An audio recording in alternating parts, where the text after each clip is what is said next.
Hey everyone, it's Dr. Matt Sherwood again with Sherwood Spine and Sport.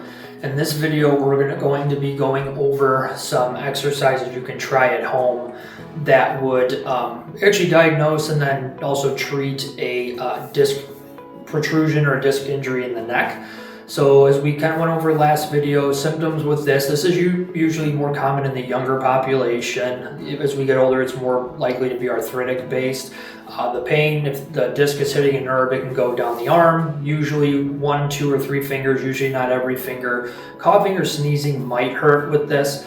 It's typically, you don't have to have pain for a week and then it gets really bad. You can sometimes feel great, wake up in the morning, it's there, it's really bad after a long drive, so on and so forth. So what we're looking for with these exercises is when we have a disc injury rather than an arthritis pinching a nerve, when we do some range of motion with the neck, we're expecting that pain to change location.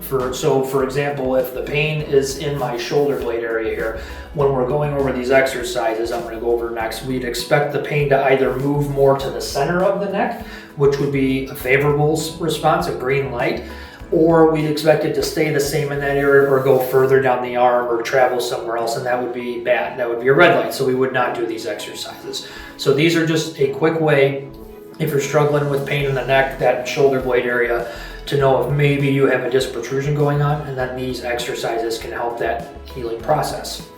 So what we will do first, I will typically, when I'm checking this in the office, but I will usually just have them sit on the table, but it is more comfortable if you have a chair with a back. I have just found just for a little support. So what I initially will do is we're going to look up. We want to make sure the head is a nice neutral posture. We're going to look up far as we can, and then we're going to shake the head no, and then look further back as we do that. We usually do about 5 little shakes there. So we look all the way up, 1, 2, 3, 4, 5, back down. It is very important that you're not moving the head a huge range of motion here. It's just a little bit each way, and you have to look as far back as you can each time. You're trying to look behind you essentially. If you're going halfway, quarter, it's not gonna work. So what you're looking for is you always wanna try repetitions of that. And then as you do more reps, at least 5, if the pain is staying in that same spot, or if it's kind of going further down the arm, you would stop. That's not an appropriate exercise for you. It doesn't necessarily mean you don't have a disc issue going on, but that exercise will not help. If the pain kind of gets better here in that arm or shoulder blade area, and then it's going more to the center of the spine, that's a favorable response. So then you would typically do, I usually have people do about 10 of those every 3 hours or so. You can actually do them more as long as the response is favorable. They just tend to be a little bit uncomfortable. So typically 10 reps every 3 hours or so I find is fine.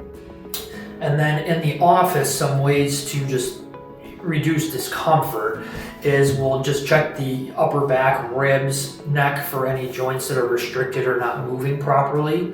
I typically won't adjust the neck the first visit with this, just because I would like to do other things such as dry needling, try to reduce muscle spasm first, send home with an exercise, and then on the follow-up visit, that gives me a better idea. It helps me pinpoint a little bit more exactly what's going on, and then if it's appropriate that visit, I would start doing adjustments to the neck there. But the dry needling helps significantly.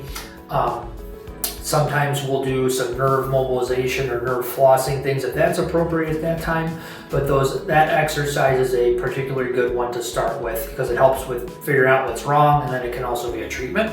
Another one that is less, it's more comfortable, I should say, is what we call retractions, where you just keep the chin flat and then you bring the head back far as you can, and then you bring it back forward a little bit, and then repeat there. So, and then you look for the same thing. Does the pain keep getting worse in the same spot? Does it spread, or does it go to the center? If it goes to the center, you keep doing them. If it spreads down the arm, you would not do them. Typically, you can do 15 reps of that every 3 hours or so, similar to the other ones, although they're not as uncomfortable and they're a little quicker to do. So typically I would usually tell them more reps and then do them more frequently.